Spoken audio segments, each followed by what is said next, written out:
All right, Tide Nation, it is time to get down to business. It's Monday. You open up your work week on the hottest show on the streets, the number one forum for Crimson Tide football news, notes, and information. That being in my own words with yours truly, your man Stephen M. Smith of Touchdown Alabama Magazine. I'm just telling you, I'm excited to have each and every last one of you tuning in to the network on today. We're bringing this to you from Tuscaloosa, as always, and streaming this through YouTube. And speaking of the channel, go ahead and give a thumbs up, a like on the show, hit that subscribe button, and turn all of those notifications on so that you can have the best news, notes, content, and analysis on the Crimson Tide. Speaking of Touchdown Alabama Magazine, you can purchase individual copies of the magazine and have those sent to your door. The link will be found in the description. So you can get those individual copies of the magazine, have those sent to your door. Link will be found in the description. But we cannot do anything until we address the better half of this room. Now, I know my voice is the one that you hear, but this show is nothing. Doesn't do nothing without the man, the myth, the maestro, the legend doing his thing in the production room. He's even got the Michael Jordan Chicago Bulls jersey on today. John Ivory, what's going on? What's going on? Thanks for the introduction. Hey, y'all, make sure y'all share the show. Just go and paste the link somewhere. Just light the chat up. Let's get the conversation going. We got a great show tonight. My man John Ivory got the Michael Jordan Bulls jersey on representing right now, but we want you to be a part of the conversation. Absolutely. And you can do that by calling 205-448-1358. That number again, 205-448-1358. And one more time, 205-448-1358. It is going to be incredible. Later on in the show, I will get a chance to sit down with somebody that I admire, somebody that I hold in strong esteem, Dr. William Shane Lee of Marion, Alabama, about an hour or so southwest of Tuscaloosa. He has been in the medicine. He's been in the medical field for 33 plus years. It's going to be awesome getting a chance to talk to Dr. Lee here soon. But we start this thing off with update here in college football.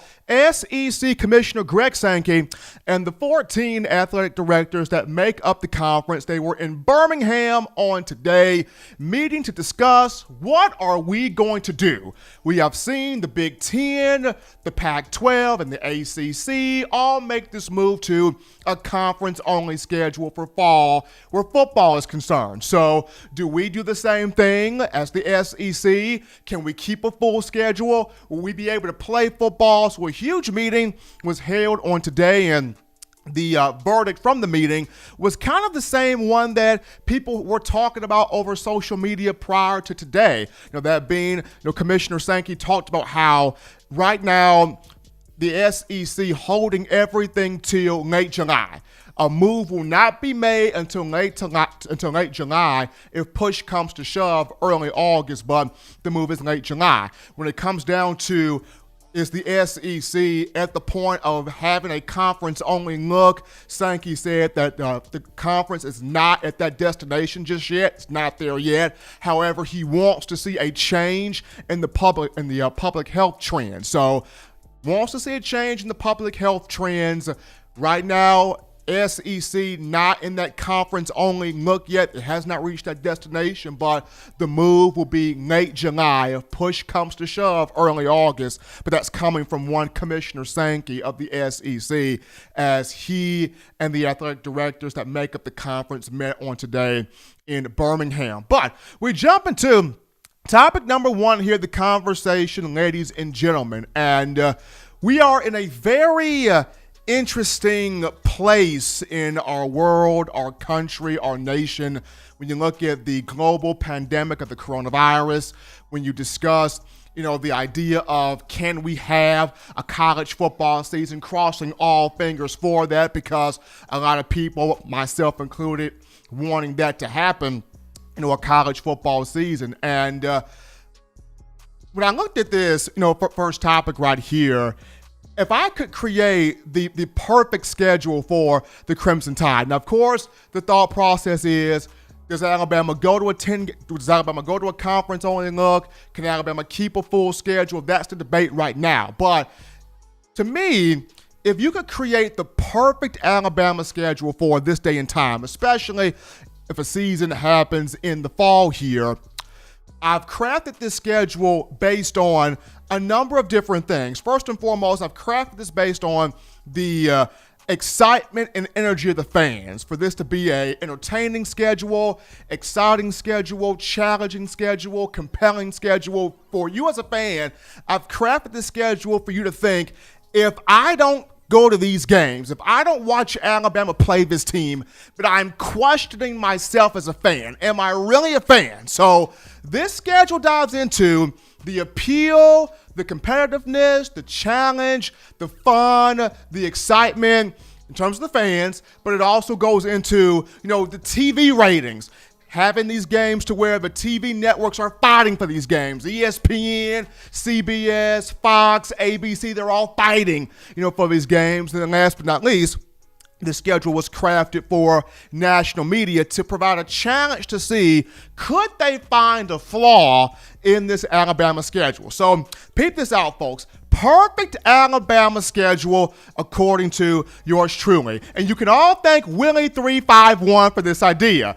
As I've mentioned before on a couple of shows, this is why I encourage you, the fans, to leave your thoughts, leave your ideas, leave your questions in the YouTube chat line, because you never know who will be the lucky person I will pull an idea from. So Willie351, if you're in the chat right now, this one came straight from you. So perfect schedule here according to yours truly. So number one, September the 5th, I would have Alabama take on the Oklahoma Sooners.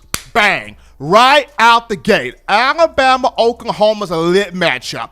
That's a popping matchup. That's a fun matchup. Fans right then are going, I got to switch shifts with coworkers. I got to do something because I got to be at this game between Alabama and Oklahoma at AT&T Stadium in Arlington, Texas. If you look at the matchup, it would be the greatest defensive mind in all time in Nick Saban versus the greatest offensive mind right now in Lincoln Riley. We have seen what Riley has done with quarterbacks. Baker Mayfield, Heisman winner, first-round pick. Kyler Murray, Heisman winner, first-round pick. Jalen Hurts, Heisman finalist, second-round pick. We have seen that Oklahoma has become quarterback U. That would be a blockbuster matchup. Tickets through the roof, TV ratings through the roof. You would feel like, if I don't watch that game, am I really an Alabama fan? So number one, September 5th, Alabama, Oklahoma. Moving on down to September 12th, I would have the Crimson Tide against the Notre Dame Fighting Irish. Alabama, Notre Dame. But I would have Alabama going on the road to touchdown Jesus to Notre Dame Stadium in South Bend, Indiana, to play the Irish. Look, I don't care what people think about Brian Kelly, the guy. Brian Kelly, the coach, has done a darn good job with the program. He's been there now 10 years, started off in 2010. He's produced 7 winning seasons in those 10 years, including 4 10-win seasons. 2018, if I'm not mistaken, he had the Irish in the college football playoff, despite it losing to the Clemson Tigers. Brian Kelly has done a fine job with this program. And the last time the Irish took on Alabama, 2013 BCS title game off a 2012 season in Miami, he got taken to the woodshed by Coach Saban, 41-14. You know Brian Kelly wants some revenge. That would be a big matchup. Also, keep this in mind here.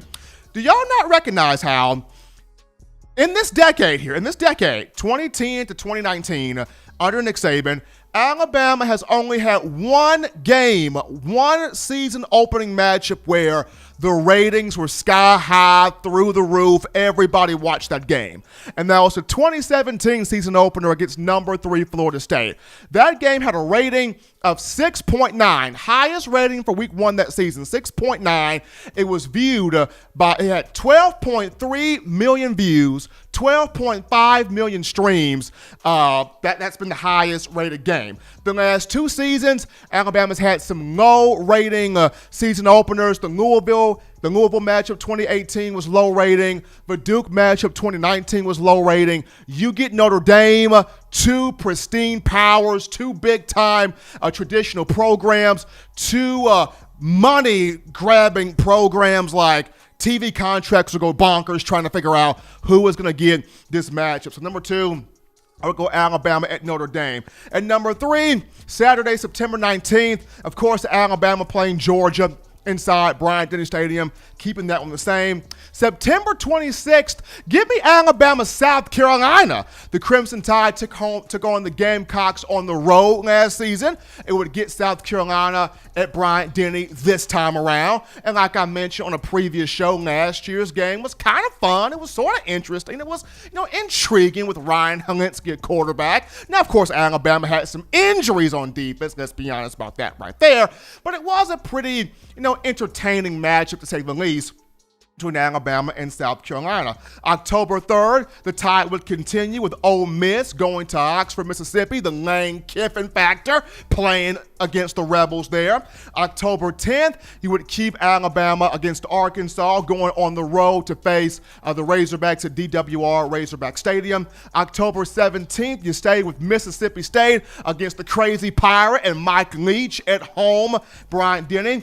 October 24th, you go to Rocky Top, Neyland Stadium, Knoxville, Tennessee, to take on Jeremy Pruitt and those Tennessee Volunteers. November 7th, you keep rocking with the SEC schedule of LSU on the road, Tiger Stadium, Baton Rouge, Louisiana. Nick Saban 0-1 at Ogeron, a little butt whooping, so he's going to be able to go to Tiger Stadium that day. November 14th, instead of UT Martin, give me those Florida Gators in Tuscaloosa. I mentioned this before. No longer Steve Spurrier, no longer Urban Meyer, but Dan Mullen's a decent coach. He's a good offensive mind. And you got Kyle Trask at quarterback. You got a couple of pieces coming back to that defense. And in the 90s and the early 2000s or mid-2000s, Alabama and Florida was a pretty strong rivalry there. So November 14th, Florida. November 21st, Texas A&M. Can Jimbo Fisher finally get it done? Is Kellen Mond stuck between good to great, or can he actually take that next step? So November 21st will be A&M. And then November 28th, give me those Auburn Tigers. So just looking at this schedule from top to bottom, fans, you would be excited. You would be on edge. Every game, it would be a gut check, must-watch, marquee situation. Of course, I've mentioned the television ratings would be through the roof. National media would have a tough time picking out where's the flaw, where's the weakness, where's the game that we can say, well, Bama don't play nobody, Bama don't schedule nobody, Bama don't have a compelling resume here. Probably the only game, if you were a Tide fan looking at this schedule that I've crafted here, probably the only matchup you would look and go, I don't know, Steve, if I would watch that one or not, would be the Arkansas game. But if, Coach Pittman, who's in his first year, with the Razorbacks, he even has Kendall Browse as his offensive coordinator, and despite the off-field things that happened at Baylor with the Browse family, Art and Kendall Browse, this is still one of the best father-son offensive coaching tandems in the business, bar none, point blank, period. So Kendall Browse and Coach Pittman here, if Arkansas is even slightly improved, if they're slightly better, if they're slightly more competitive, then that becomes a very interesting, intriguing matchup. But, crafting this as Alabama's perfect schedule, just in my opinion. Now, I've had a couple of people to ask me, Stephen, why did you not put Ohio State in here? I thought about it, for real. I thought about putting Ohio State in here, but then, of course, the Big Ten did what they had to do, moving to the conference-only schedule, so I could not put Ohio State in here. But Ryan Day versus Nick Saban would be a great matchup. Mac Jones versus Justin Fields would be fun. I mean, it would be a pretty intriguing ball game there. But I had another friend that asked me as I was crafting this, Steven, you want to know who would really go good here? I was like, who? Dude, UCF, Central Florida. After the program proclaiming themselves being national champions, I would love for Alabama to play UCF. UCF would be a good one.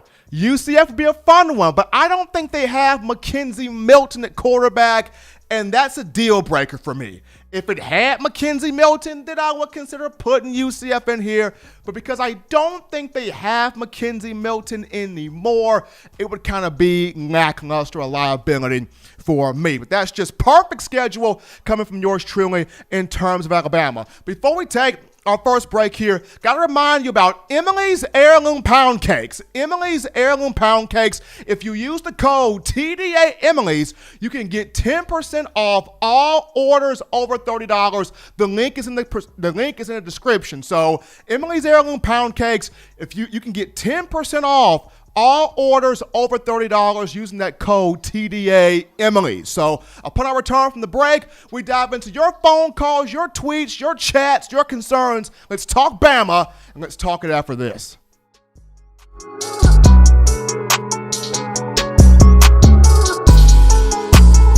Every sports fan deserves the proper representation. Whitwell Sports introduces to you the Title Towel. Wave that Title Towel in the air like you just don't care in support of Nick Saban and the Alabama Crimson Tide. Only $9.99 and it lasts a lifetime. Head on over to whitwellsports.com and get your Title Towel today. Remember the taste of Grandma's delicious sweets?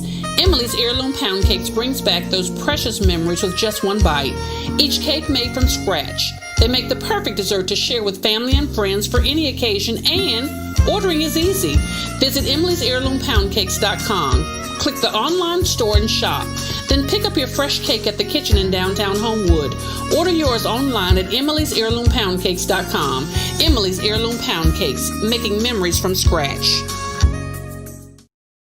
We are back into the action, folks. Starting your work week on a Monday. Hottest show in the streets. In my own words, with yours truly, Stephen M. Smith of Touchdown Alabama Magazine. I'm always rocking and rolling with the man John Ivory, rocking the number 23 MJ jersey of those Chicago Bulls. But it's your time, Tide Nation. 205-448-1358. The number to call in to let your voice be heard on the show. 205-448-1358. And we kick off this Monday with the man Wayland. What's going on, brother? Hey, it's TDA on Monday. Man, we got a lot of stuff going on here. Mr. Sankey has got a lot on his shoulders here, Stephen. You know, we got a couple of weeks before the football season kicks off here because August starts the season. And that meeting they had today, these guys have to sit down and really put their heads together because we have to protect and our players, our coaches, our families, our fans. Everyone has to be protected. And do we want to risk a life or something over a game? Of course not, no. But do we want football? Yes, everyone wants it. So I don't think I'd want to be in that man's shoes right now. He's got a lot on his shoulders, and I don't know. I just, it's a big decision. What do you think, Stephen? It's tough. I mean, Wayland, this is tough, and you mentioned it. You know, Commissioner Sankey is carrying a lot, on his shoulders. Not just him. All 14 athletic directors in this conference are carrying a lot because they want safety, they want public health for the fans, for the players, the coaches, and everybody invested.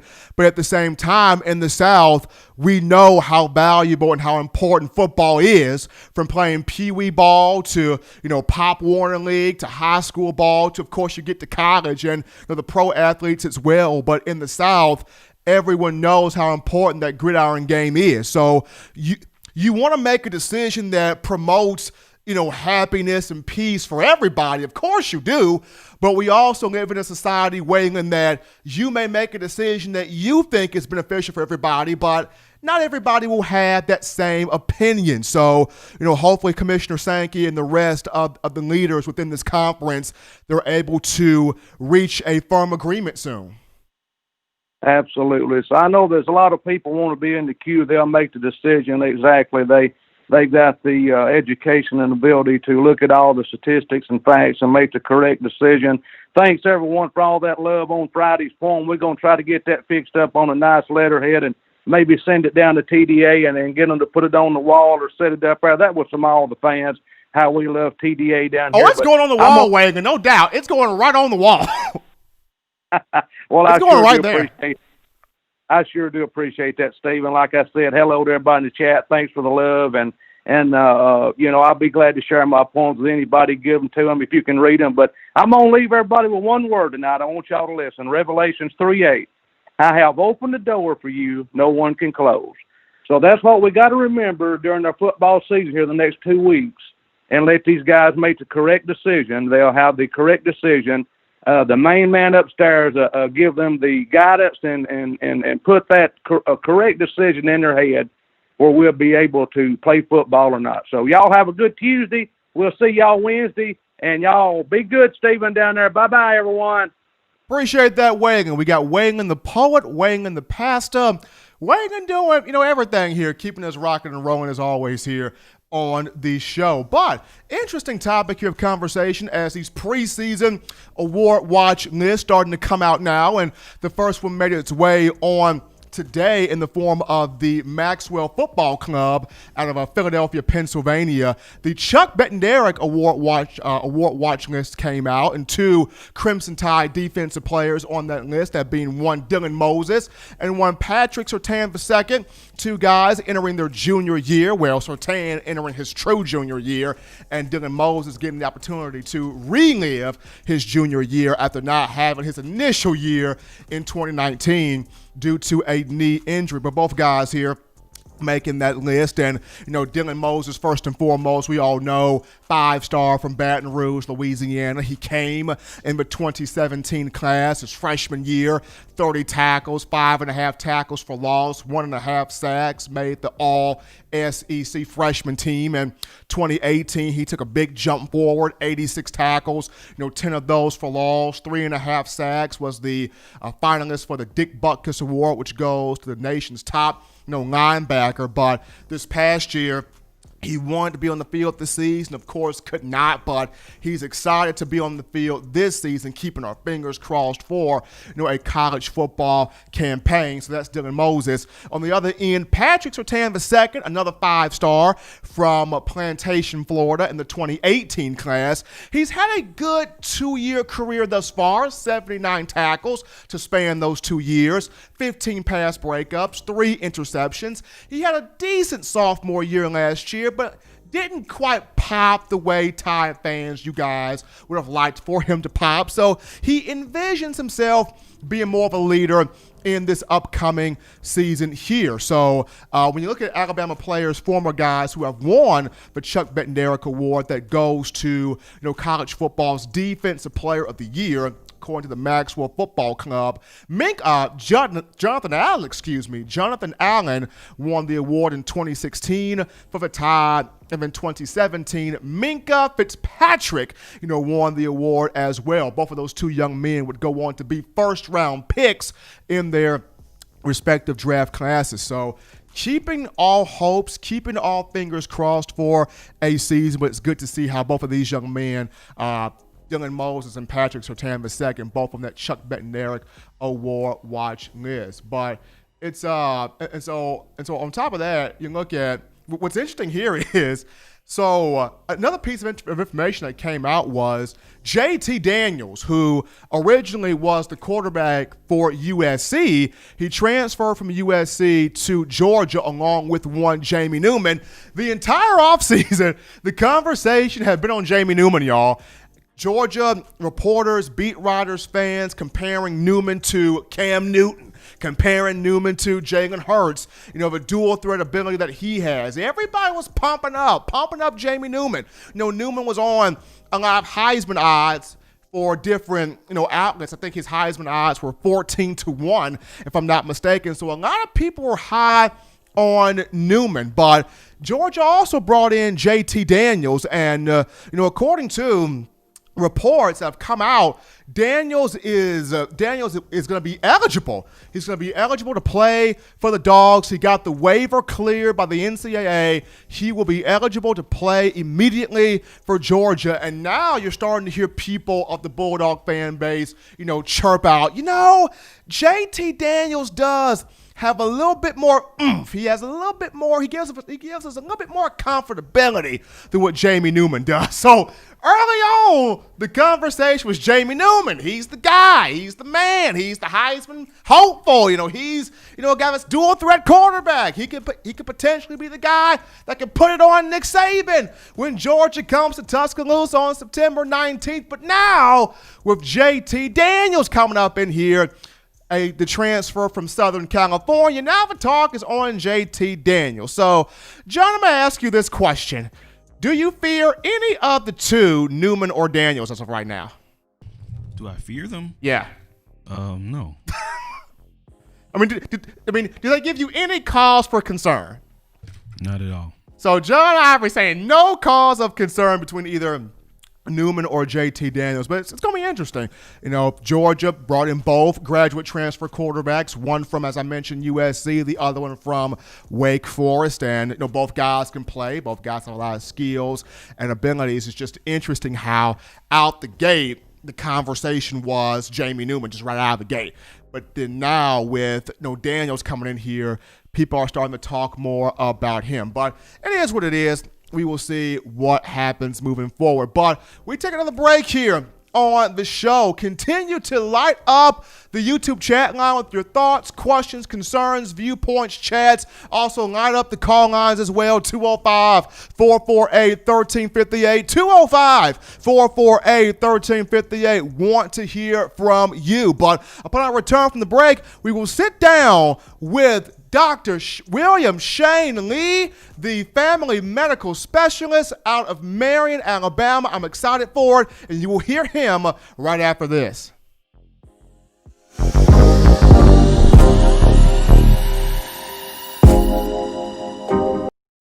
If you want delicious home-style cooking, sushi, and hibachi, check out Otoro Hibachi in the University Mall in Tuscaloosa, Alabama. At home and you can't get away from the TV because the Crimson Tide is about to score? Don't worry, delivery is also available through Waitr and Crimson2go. That's Otoro Hibachi in the University Mall in Tuscaloosa, Alabama. And make sure you let them know the good folks at Touchdown Alabama sent you. Touchdown Alabama Magazine is Alabama football's premier publication. A subscription to Touchdown Alabama Magazine is the perfect gift for any Alabama fan. For exclusive news and information, recruiting updates, a free annual print magazine, and more, go to touchdownalabama.com and click join. Only $5.95 per month or pay $49.95 for a full year subscription. That's a saving of almost $22. Go to touchdownalabama.com today and roll Tide. We're back into the action here, folks, from the break on In My Own Words, Touchdown Alabama Magazine. Yours truly, Stephen M. Smith. We go to the phone lines right now. We bring in a highly esteemed, prestigious gentleman by the name of Dr. William Shane Lee, medical doctor right here. He's a family medicine specialist out of Marion, Alabama, graduated with honors in medicine from the University of Alabama in 1987. More than 33 years of diverse experience in the medical field. But also, folks, this is a 2-star major general in the U.S. Army. Dr. Lee, it is a joy. How are you doing today, sir? Hope you're doing well. I am doing well. How are you today? I cannot complain here, sir. Well, first and foremost, Dr. Lee, when you look at just the state of the world, of the country, of the nation right now with this global pandemic, the coronavirus, one of the first things that I've always kind of wanted to know is, chemically wise, is this an airborne thing? Is it a blood-borne virus? In the research that you've done and the experience that you have, what's kind of the chemical makeup of this virus, if you could speak to that? Well, it's a coronavirus, so it's a little round virus. It's got little spikes on it, and it looks like a crown. That's what corona means. It's transmitted as an airborne virus, not unlike the flu or other upper respiratory conditions that we've dealt with in the past. The problem with this virus has been that it does not show the seasonal variations that the traditional flu viruses have. We all hoped, as providers, that once warm weather came, that the virus would slacken, and that's obviously not proven to be the case. If anything, the frequency of transmission and the number of positives have dramatically increased with the warming of the weather, which is quite paradoxical to everything we've ever studied on respiratory viruses in the past. So when you look at just the journey to find maybe a particular cure or a treatment or a vaccine or any of those things, what in medical science, like what would go into making this treatment? Because as you mentioned, we were all thought to believe that by the summer, the heat, the elements in the weather would kind of burn it off, die it down, kill it off some. But with that not happening as the case, how does medical science go about trying to locate a vaccine or create a vaccine or find a treatment? Well, there's literally billions of dollars being pumped into the vaccine industry now. The treatments, experimental is not the best term, but there's a variety of treatments available, a variety of protocols available depending on the severity of the illness of the patient. Not really any outpatient protocols. Most of the treatment protocols that are used when somebody gets sick enough to demand hospitalization. And usually that's a reflection of pending respiratory failure. They start not exchanging oxygen good in their lungs and having shortness of breath and get gradually sicker, and that's what puts somebody in the hospital. The ultimate treatment, of course, is ventilator support. They're using some antivirals, Remdesivir is one, and they're using blood exchange products to try to strengthen the body's immune system. One of the ways this virus attacks the body is it weakens the immune system, and it also weakens our body's ability to clot blood, and that can result in damage to our organs, kidneys, lungs, brain. So it's, although in general it can be a very mild virus for an otherwise healthy individual, it can also be a profoundly devastating virus, primarily for people that have chronic health problems, diabetes, heart disease, COPD, asthma, or morbid obesity. That tends to be the things that really make me concerned when I have a patient that's positive. But there are, which is even more concerning, there are anecdotal cases where you have otherwise healthy young adults get it with a relatively devastating impact.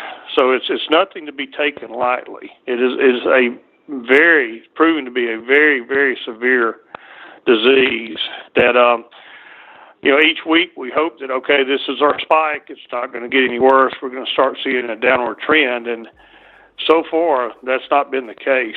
The numbers continue to go up, and the risk continues to go up. So it's quite disconcerting and nothing like I've ever seen in 35 years of practice. If you're just tuning into the show, ladies and gentlemen, we're joined by the Doctor of Medicine in Marion, Alabama, Dr. William Shane Lee here on the line right now, in my own words. Dr. Lee, so when the idea was come up or formed to have the mask, and not just to practice social distancing, but wear the mask, what was the original purpose, or what was the purpose to, have the mask on?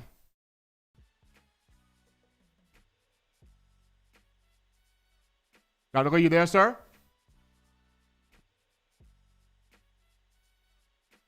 Dr. Lee, sir.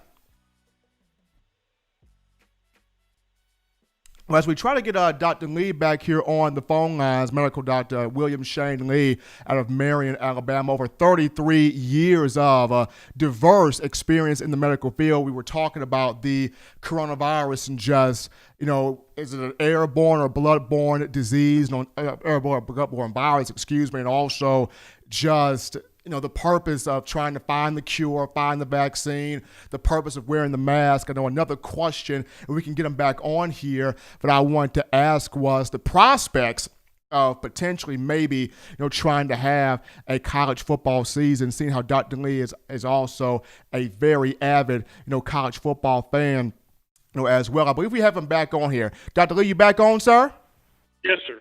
I am. Okay, awesome. So the question was, before we lost you, is So we were, as people, we were instructed to not just practice social distancing, but also to wear the mask. So what was the original purpose or the reason behind keeping that mask on, wearing it at all times when you're out and about? Well, when you call for sneeze, if you have the virus in your system, you're going to disperse that virus out.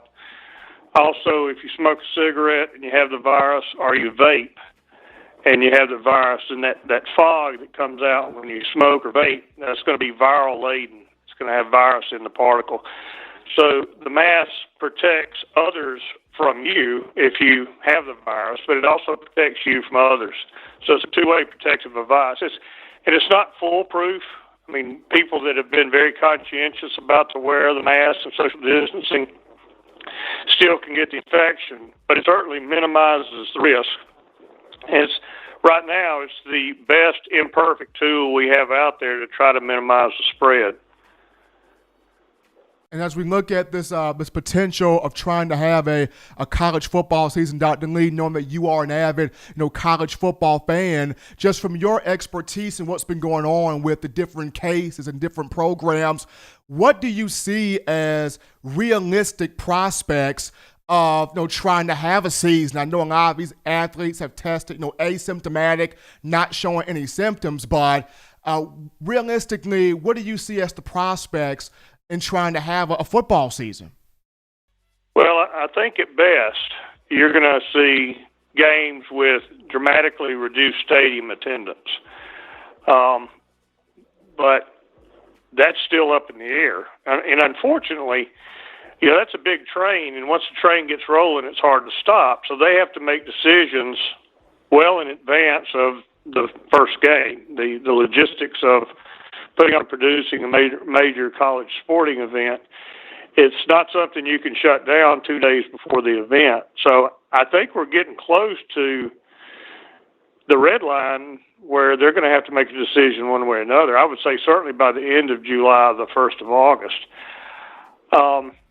A couple of weeks ago, I would have thought that with reasonable accommodations, people that didn't need to go because of health reasons not going, people wearing masks, I would have thought it would have been something that could be pulled off with an acceptable risk. But with the number of cases continuing to increase, I've got my reservations, and I hate it because I've got season tickets, got alumni parking.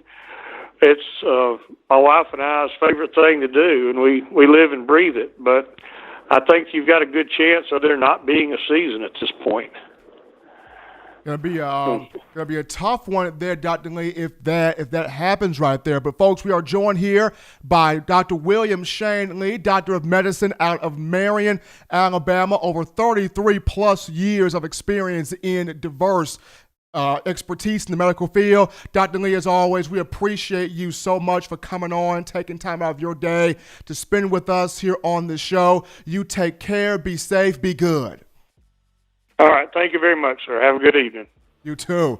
Got a chance to catch up with Dr. William Shane Lee. They're just talking about college football season, coronavirus, what are the prospects of potentially having a season, and just trying to find a cure, trying to craft a treatment, trying to craft a vaccine to combat this as quickly as we possibly can here in the United States. But we take another break here on the show. Don't touch that dial. We're still talking Alabama football. So upon return, if you got your questions, your phone calls, your chats, your tweets, your thoughts, bring them in here. We're going to discuss it right after this.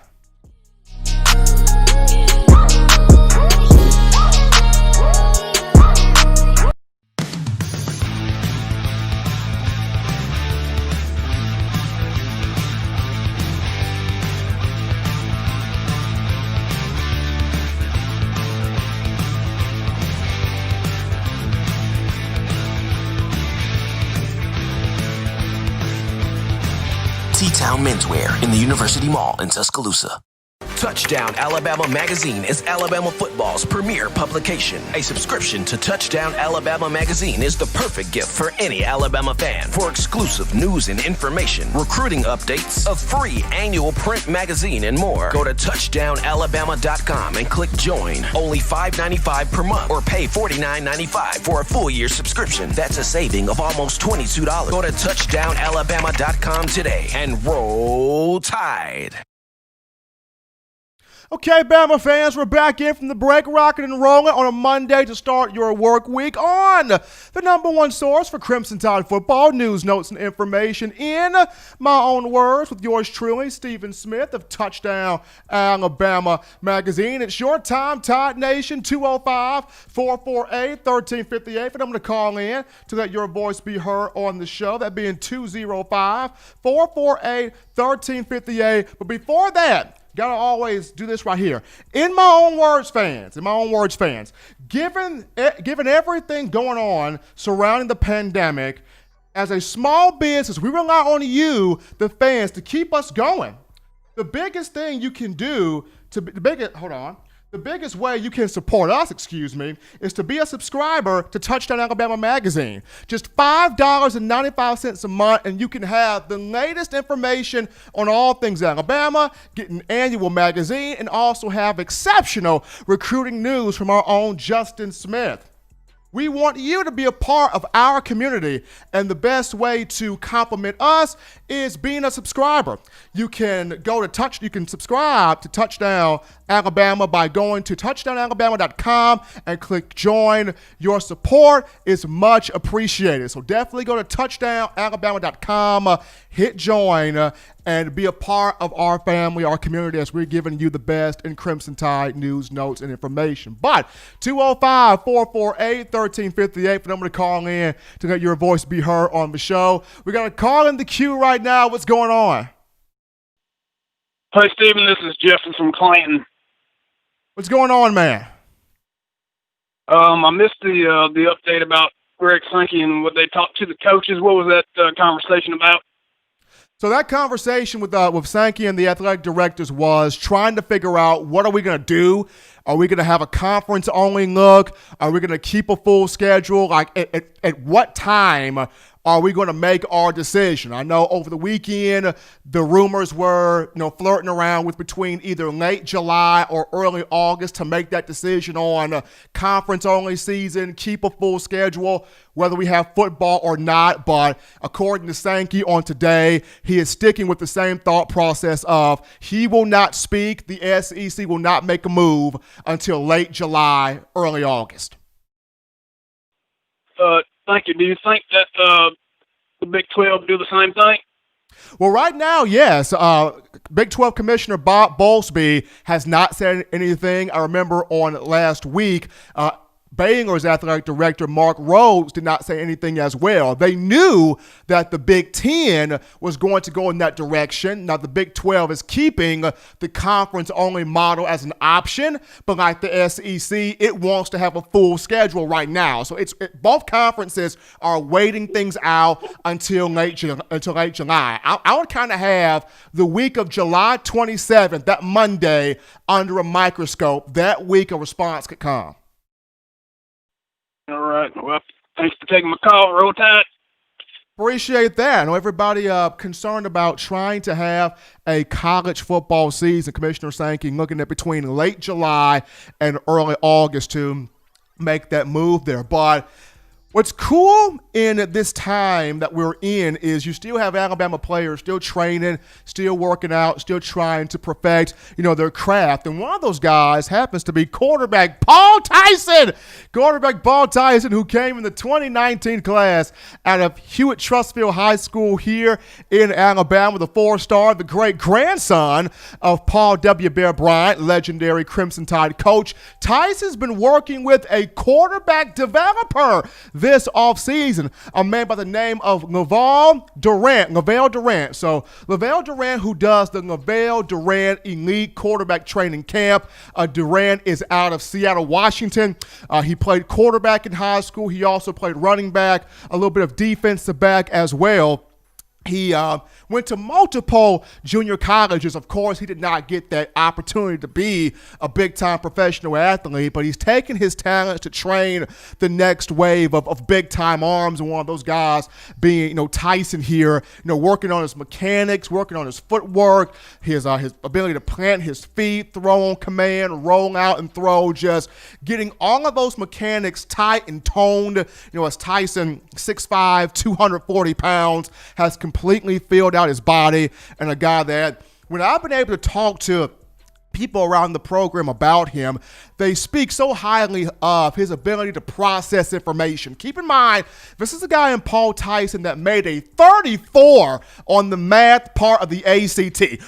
Just the math part, a 34. I'm sitting here shucking and driving, trying to get a 19 on the ACT totally. This young man makes a 34 on just the math part. So you see Tyson knowing how to really quickly, process a lot of this information, and he's working with Mr. Luval Durant here, the quarterback developer, trying to get himself in the best possible situation, best possible shape to, help Alabama at the quarterback position. So really proud there of Tyson. He got a chance to play, one game last year. I think it was against Western Carolina toward the end of the season, but a guy that's got a lot of potential, a guy that much like your Tua Tagovailoas, your Bryce Youngs, Paul Tyson was at the Elite 11 also. He competed in a lot of these camps. He had over 30-plus offers coming out of high school. USC wanted him. Notre Dame wanted him. Wisconsin wanted him. LSU wanted him. He had a lot of big-time suitors that were knocking on his door saying, hey, Paul, we know you are bigger than the name. We want you to play here. But Paul Tyson, 1-4. He loves to defend home. He's always been a part of Alabama. He's been brought up in the tradition. He's been brought up in the way. He's been brought up in the home cooking. He's been brought up in knowing what it means to play for this program and have that Bama factor, that Bama swagger. So it's kind of cool seeing Paul Tyson in the off-season training right now. We take another break here on the show. Don't touch that dial. Continuing the conversation that is Bama football. Upon our return, we discuss the Crimson Tide secondary and one Demarcco Hellams. And we do that after this.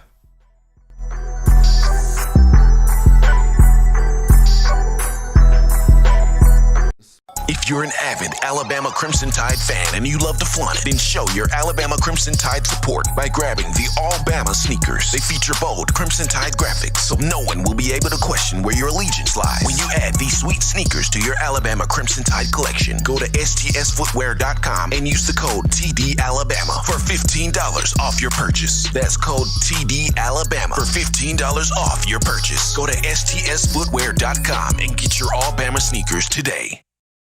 Touchdown Alabama Magazine is Alabama football's premier publication. A subscription to Touchdown Alabama Magazine is the perfect gift for any Alabama fan. For exclusive news and information, recruiting updates, a free annual print magazine, and more, go to touchdownalabama.com and click join. Only $5.95 per month or pay $49.95 for a full year subscription. That's a saving of almost $22. Go to touchdownalabama.com today and roll Tide.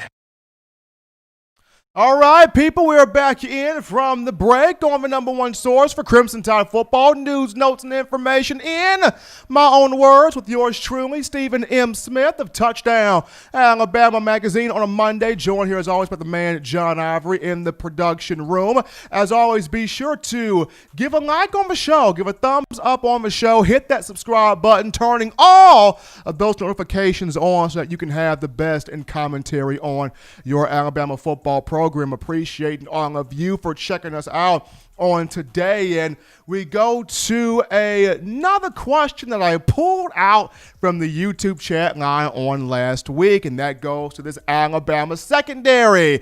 I know a lot of you guys talked about, who is going to step up? Who do we need to look for as Tide fans? Who do we need to look for in the Alabama secondary? Well, Most people say you have to look at Patrick Surtain II, and you do. He's got to pop this year. He's got to hit this year. He's got to become the full package playmaker this year in the secondary. It's not a coincidence that we've had, quite a few former players that have been featured on this show. They talk about this defensive secondary goes as Patrick Surtain goes. If he's a lockdown, shutdown cornerback, Alabama could have an undefeated regular season with a national championship. If he's not a lockdown corner, Alabama could potentially lose 1 to 2 games again. So people are really putting it all on Patrick Surtain to get this thing done this year. Guys, look at Josh Jobe. Can Josh Jobe take that next step of being passionate, being physical, but not allowing that to bleed into him getting called for defensive holding, defensive pass interference. Be passionate, but not get too hot-tempered. I'll put it like that in terms of Josh Jobe. People are highly excited to see Jordan Battle this year. And I believe he's the guy that's going to take that huge Minkah Fitzpatrick, Clinton Dix type of jump when you discuss his range, his tackling ability, his ball skills, his tendency to high point the football, to track the ball from number to number, hash mark to hash mark. Jordan Battle is a big deal. And then you even have people talking about Daniel Wright. Can he be a leader this year? Finally, it's his time. He sat behind Minkah Fitzpatrick. He sat behind Ronnie Harrison. He sat behind Xavier McKinney. He sat behind Levi Wallace. He sat behind a lot of guys, and he learned from those guys. Also throw Jared Maiden in there as well. But is this finally the moment where Daniel Wright out of Fort Lauderdale, Florida, former 4-star in the 2017 class, we know he's matured his body, and he's matured his body, he's matured his play, on the field in terms of his knowledge of the system. But is it time for him to be a leader on this defense? And while all of these guys are important, they're all important, the name for me that I would circle, put a star by, because I think this is the most intriguing character in this Alabama secondary, and that is none other than one Demarcco Hellams coming into his sophomore year out of Washington, D.C. Demarcco Hellams at 6'1", he's listed at 213 pounds, but he's actually dropped weight. He's now in between 202 and 205 pounds. And what makes Demarcco intriguing is how the Washington, D.C., Maryland area has become the new recruiting hotbed here for Coach Saban and the Crimson Tide. Now, this is not saying that Alabama is done with recruiting the state of Florida. Absolutely not. Alabama's still going to get Florida, still going to recruit Georgia, still going to recruit Mississippi and Louisiana and Tennessee and California when it needs to. But it's just starting to feel like that Washington, D.C., Maryland area has become the new love child in terms of recruiting for Nick Saban when you discuss getting Terrell Lewis from the area, Keelan Robinson from the area, the likes of Darian Dalcourt from the area, Demarcco Hellams from the area. You picked up Chris Broswell from the area. You even had a Yabi Anoma from the Washington, D.C., Maryland area, even though Anoma didn't work out. So you see some guys that Alabama has picked up from that area. Nick Saban's going to continue to visit the landscape of Washington, D.C. / Maryland. But Demarcco Hellams, a solid high school player. His senior year of high school, we're talking about a guy that played defensive back and wide receiver. As a receiver, over 1,000 yards his senior year, 1,469, had 91 tackles, had 12 picks that season, and he was actually the backup dime back behind Xavier McKinney. In that dime back role, that sixth defensive back, the money back, as Coach Saban refers to it as, that position, the responsibility there, you are taking on bigger receivers, bigger tight ends. You also have to come down in the box and help out there with run support, with run protection and stopping the run. And my chances of getting the opportunity to talk with one Jared Maiden before he went to the San Francisco 49ers as an undrafted rookie free agent, he spoke about how Demarcco has a lot of talent. Hellams has a lot of ability. Now, he came in a bit on the heavy side at 213. He had to cut that weight. So once he cut that weight, he still has got that thickness, that thumping ability to come down, lay the wood, and be that enforcer at 205 pounds. But he's also got some quickness in his footwork to play free, to play back there in coverage. So it's going to be cool there watching Hellams continue to grow. Another thing with him is, while he's projected to start as that dime linebacker, that dime safety, keep your eyes on Hellams too, fighting for one of these two safety positions here, either free or strong safety. I don't think he passes up Jordan Battle. I don't think he beats Battle out at all. There's a lot of high expectations for Jordan Battle. But where Daniel Wright comes in, here's where Demarcco could possibly have a shot to push, to knock Daniel Wright off the ledge to be a starter. Now, I'm a huge Daniel Wright fan, and I want to see Daniel Wright do well. And I want to see him start, and I want to see him be that leader that I know he can be in that secondary at that strong safety position.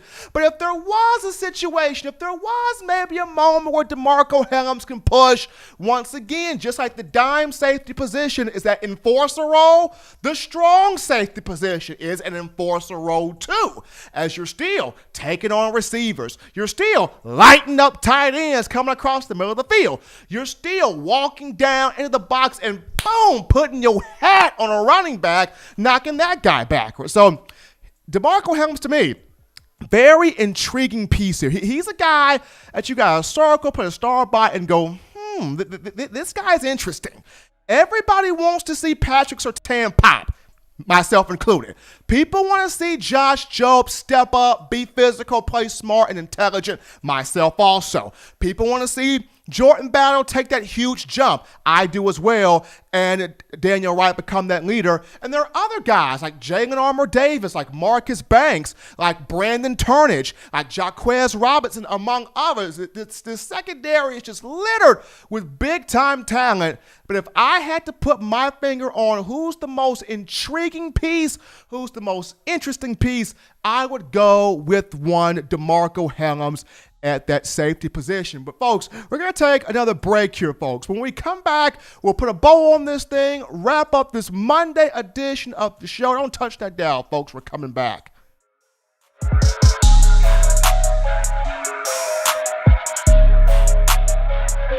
Touchdown Alabama Magazine is Alabama football's premier publication. A subscription to Touchdown Alabama Magazine is the perfect gift for any Alabama fan. For exclusive news and information, recruiting updates, a free annual print magazine, and more, go to touchdownalabama.com and click join. Only $5.95 per month, or pay $49.95 for a full year subscription. That's a saving of almost $22. Go to touchdownalabama.com today and roll Tide.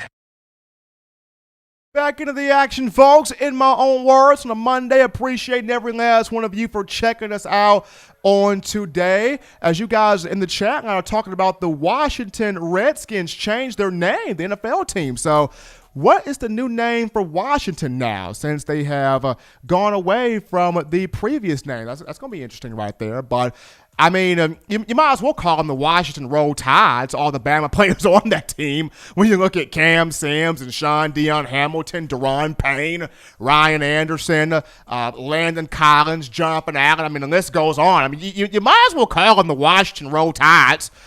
Every Bama player in the history of the program is on. But how could I forget Reuben Foster's on that team too? Yes, the Washington Roll Tides. I mean, it would have been good if they would have picked up Tua Tagovailoa as well, but I guess it was just not meant to be. Well, maybe they'll pick up Devontae Smith or Jalen Waddle in the 2021 draft. Who knows there? But kudos to Washington for trying to get that name change. But the guy, as I've mentioned prior to taking the break, that I would have my finger on the pulse of, guys, in terms of the secondary is one Demarcco Hellams. I think he's talented.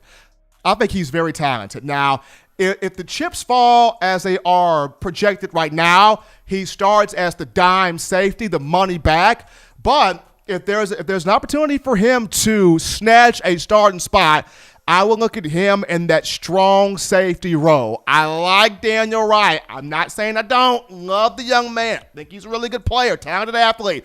But I just think that this guy in Hellams, he's got the size, He's got the footwork down. He's got the ability to kind of be that enforcer that you need on the back end. And once again, that Washington, D.C., Maryland area, really big hotbed there for Coach Nick Saban. But, folks, if you want the best in news, notes, information, and coverage on your Crimson Tide, this is very simple, very easy to do here. You can access this by going to the Touchdown Alabama Magazine app. You can download this app from the iPhone App Store if you're rocking Team Apple, Google Play Store if you've got the Android phone. Now, for your audio listening needs, we have you covered here on iTunes or Apple Podcasts, Spotify, Stitcher, Spreaker, Google Play, TuneIn Radio, Overcast.fm, or iHeartRadio. If the good and gracious Lord sees fit, I will return on Wednesday, continuing the conversation on your favorite program, the Alabama Crimson Tide. As always, you can purchase individual copies of Touchdown Alabama Magazine. Have those sent to your door. Link will be found in the description, purchasing those individual copies of Touchdown Alabama Magazine. But until next time, folks, husbands, love your wives. Wives, appreciate, value those husbands. Children, continue doing those things legitimately now to not be bored. Get those 3 hearty meals a day, those 3 great laughs a day. Protect yourself, protect the loved ones around you. Until next time, folks, I'm your man, Stephen M. Smith, and this has been In My Own Words.